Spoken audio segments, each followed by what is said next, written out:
See, if you are already abroad by any means, like either nook or crook, or you're planning to come, please, I beg you, try to join a community once you enter. There are so many communities one can join when they enter abroad. The church is the easiest and the most available if you are a Christian. Then if you're a Muslim, you can go to the mosque or something. There are also other groups, like in my trust, we have a group we call BAME, like Black, Asia, minority, whatever. So it's comprised of different people from different countries. And we also have African communities. Please try to join one community. You know why?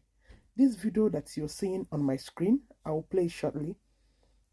A lady sharing her experience when she entered UK newly, how she was being used by her employers, that even almost cost her life. Like her life was in danger, with the type of job she was doing. Because she didn't have anybody, she didn't ask questions. So these communities will help you. They will put you through, because they are comprised of people that have been here for years, people that have had experience, both negative and positive.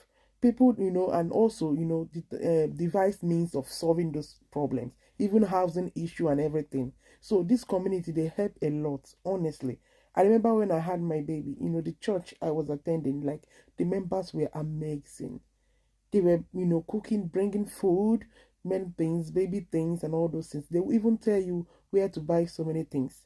So to belonging to a community is very good. If this lady had, joined the community immediately she came, she wouldn't have passed through what she passed through. Just listen to her story, and I hope you learn from it. I was used like a slave when I first moved to the UK.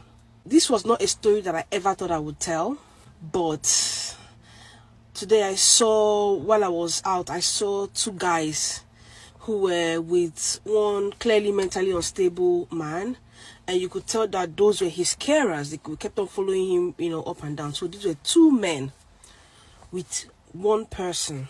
After I moved to the UK, after I got my first LR, I was told you need to work, your NI needs to read, you need to pay taxes to the Queen. They'll tell, that was the fear that I had. So, as a new immigrant, let nobody kid you. The easiest job to get is care most times. So I did my care, whatever, and I started the job. Now, I don't know why a lot of our Nigerian-owned companies are owned by wicked people. This company was a Nigerian-owned company, and it's unfortunate.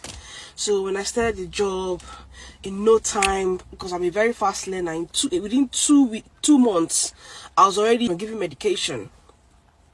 So they would, especially when you are very intelligent, when you are sharp and quick on your job, when they see that you know what you're doing, they will use it more.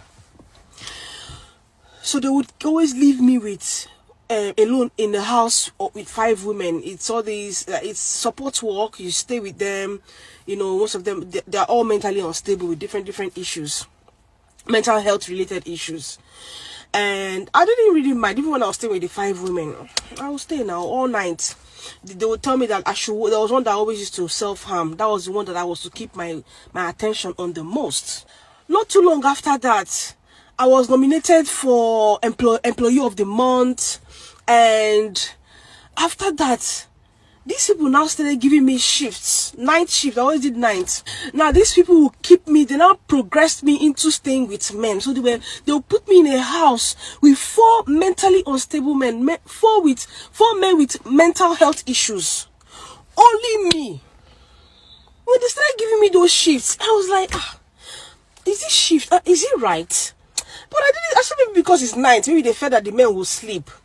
But later, it wasn't sitting well with me. I'm like, what if these men decide one day before I don't come work, they don't talk to themselves, maybe they go pounce on this girl too now. So, anything, or one of them can push me down the stairs in anger, and I will hit my head, and nobody will be there to call ambulance for me.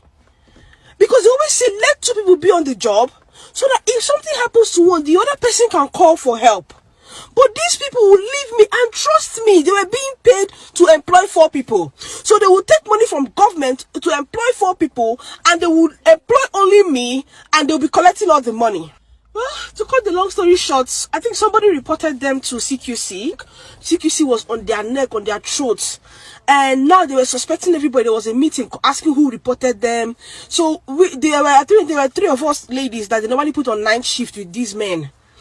They just cut all that. They sack us for no reason. The reason that they gave was that on 3 months ago, I gave paracetamol to one of the ladies without writing it down. Paracetamol that I give, people give paracetamol, is a normal medication to give.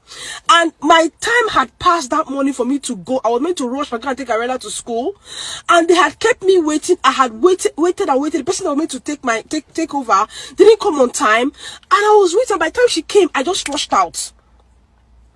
So that was what they went to go and bring out, and that was what they used to sack me. They knew that I know so much, so they had to, all of 3 of us gone. Sometimes when I'm driving, I do see my former, because it's still within the area where I live. I see my former workmates, some of them, okay, I think most of them have left the company, but I do see the uniform, and I'll just be looking. I feel like one and saying to them, those people are criminal, don't let them use you. I feel like every time I see somebody wearing their uniform, I want to do that.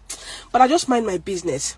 And that's why the community is so important, because if I had a community where I could ask questions, as they do me like that, if I don't enter community, I'm going to say, look, oh, this will put me on a shift with 4 men.